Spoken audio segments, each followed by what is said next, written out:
এই হলো আমার কোকোপিটে লাগানো ড্রাগন গাছ। এই যে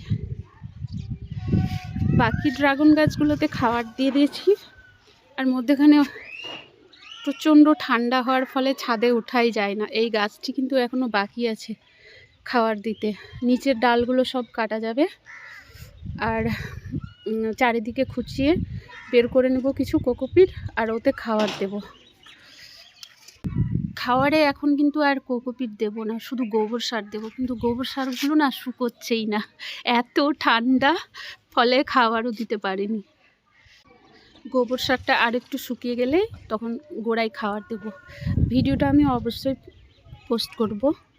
আর এই গাছটিও কিন্তু আমার কোকোপিটে লাগানো, দেখুন কত খালি, এতেও খাবার দেব।